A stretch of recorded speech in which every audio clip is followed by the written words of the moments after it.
Hello friends, আবারও একটি নতুন রেসিপি নিয়ে তোমাদের সামনে হাজির হয়েছি। আজকে নিয়ে এসেছি একটি শাকের রেসিপি। আমি কিভাবে রাই শস্য শাক বানাই সেই রেসিপিটি আজকে তোমাদের সাথে শেয়ার করছি। এভাবে একবার বানিয়েও দেখবে খেতে হয় অসাধারণ। এখানে আমি শস্য শাকগুলোকে প্রথমে ভালো করে দেখো ধুয়ে কেটে নিয়েছি। এখানে কড়াই নিয়ে নিয়েছি, কড়াইয়ের মধ্যে দিয়ে দিয়েছি সর্ষের তেল। তেল গরম হলে তাতে দিয়ে দিলাম কিছু মটর ডালের বড়ি। এই বড়িগুলোকে হালকা লাল করে ভেজে তেল থেকে তুলে নেব। বড়ি ভাজা তেলের মধ্যে দিয়ে দিলাম এই 6 থেকে 7টা রসুনের কোয়া আর শুকনো লঙ্কা। এগুলোকে এই কয়েক সেকেন্ড ভেজে নিয়ে এর মধ্যে দিয়ে দিচ্ছি কতগুলো বাদাম। বাদাম দিয়ে কখনো শাক না বানিয়ে থাকলে একবার খেও, কত যে ভালো লাগে খেতে, না খেলে কেউ বুঝতেই পারবে না। এবার এতে দিয়ে দিলাম 1 টিস্পুন কালো জিরে। এবার কালো জিরেও কয়েক সেকেন্ড বাদাম, লঙ্কা আর রসুনের সাথে ভেজে নেব। রসুনগুলো যেন পুড়ে না যায় সেদিকে কিন্তু অবশ্যই খেয়াল রাখতে হবে। ঠিক এই সময় এর মধ্যে দিয়ে দিতে হবে কেটে রাখা শাকগুলোকে। শাকগুলো কিন্তু খুব ভালো করে ধোবে, নাহলে একটু বালি বালি লাগে, খেতে একদমই ভালো লাগবে না। তাই খুব ভালো করে কিন্তু শাকগুলো ধুয়ে নেবে। এরপর এতে দিয়ে দিচ্ছি হলুদের গুঁড়ো আর দিয়ে দিচ্ছি স্বাদ অনুযায়ী নুন। হলুদের গুঁড়ো আর নুন এবার শাকের সাথে খুব ভালো করে মিশিয়ে নেব। স্টেপ বাই স্টেপ আমি যেভাবে শাকটা বানাচ্ছি ঠিক একইভাবে শাকটা বানিও। আর কেমন হয়েছে অবশ্যই আমাকে কিন্তু কমেন্ট করে জানাতে ভুলো না।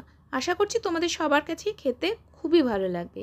যাই হোক, কথা বলতে বলতে দেখো শাকটা কিন্তু অনেকটাই কমে গেছে। এই দেখো এরকম করে হালকা ভেজে নেব শাকটাকে প্রথমে। আর এদিকে আমি এখানে নিয়েছি 2 টিস্পুন চালের গুঁড়ো। আমি সেদ্ধ চালের গুঁড়ো নিয়েছি, তোমরা চাইলে আতপ চালের গুঁড়োও ব্যবহার করতে পারো। যে দোকানে যে কেনা চালের গুঁড়ো থাকে সেটাই নিয়ে নিয়েছি। এরপর এতে দিয়ে দিলাম ঈষৎ উষ্ণ গরম জল। গরম জল দিয়ে খুব ভালো করে এভাবে চালের গুঁড়োটাকে জলের সাথে গুলিয়ে নিলাম। তারপর শাক যখন এরকম প্রায় 50% মতো ভাজা হয়ে যাবে, তারপর এর মধ্যে জলে গুলে রাখা চালের গুঁড়োটা দিয়ে দেব। চালের গুঁড়ো দেওয়ার পরে কিন্তু বারবার করে এভাবে নাড়াচাড়া করে নিতে হবে, না হলে কিন্তু নিচে লেগে যাবে, পুরোপুরি শাকের স্বাদটাই কিন্তু নষ্ট হয়ে যাবে। তাই এই চালের গুঁড়ো যখন জলের সাথে মিশিয়ে দেবে তখন অবশ্যই বারবার নাড়াচাড়া করবে। এভাবে এই 2 মিনিট মতো নাড়াচাড়া করে নেবে, তাহলে দেখবে কিন্তু শাকটা পুরোপুরি সেদ্ধ হয়ে গেছে। এরপর এর মধ্যে দিয়ে দিলাম ভেজে রাখা ডালের বড়ি।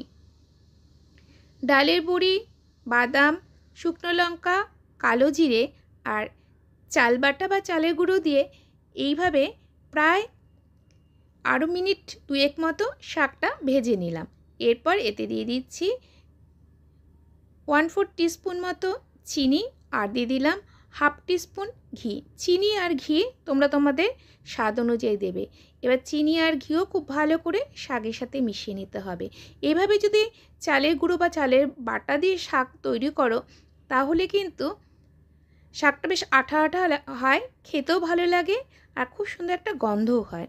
এবার খুব ভালো করে যখন শাকটা কড়াইয়ের মধ্যে প্রায় আটকে যাওয়ার মতো হবে তখন বুঝে নিতে হবে যে শাকটা আমার পুরোপুরি রেডি হয়ে গেছে। তারপর গ্যাসের ফ্লেম বন্ধ করে দেব। সবশেষে ওপর দিয়ে দিয়ে দিলাম 2 থেকে 3টি কাঁচা লঙ্কা। তোমরা যে যেরকম ঝাল পছন্দ করো সেরকম দেবে। তবে কাঁচা লঙ্কা দেওয়ার পরে আবারও একবার গরম কড়াইয়ের মধ্যে এভাবে শাকটা নাড়াচাড়া করে নিচ্ছি আর তারপর গ্যাসের ফ্লেম বন্ধ করে দেব। ব্যাস, তাহলেই তৈরি হয়ে যাবে ইয়ামি ইয়ামি বাদাম আর বড়ি দিয়ে শস্য শাকের ঘন্ট রেসিপি। যদি তোমাদের কাছে রেসিপিটি ভালো লাগে তাহলে অবশ্যই কমেন্ট করো আর লাইক করতে ভুলো না। কিন্তু যারা চ্যানেলে নতুন, যদি চ্যানেলটি এখন পর্যন্ত সাবস্ক্রাইব করে না থাকো তাহলে তাদের কাছে অনুরোধ রইল আমার চ্যানেলটিকে সাবস্ক্রাইব করে পাশে থাকার জন্য। ফিরে আসছি আবার কোনো নতুন রেসিপি নিয়ে নতুন কোনো ভিডিওর সাথে। ততক্ষণের জন্য সবাই ভালো থেকো। Bye bye.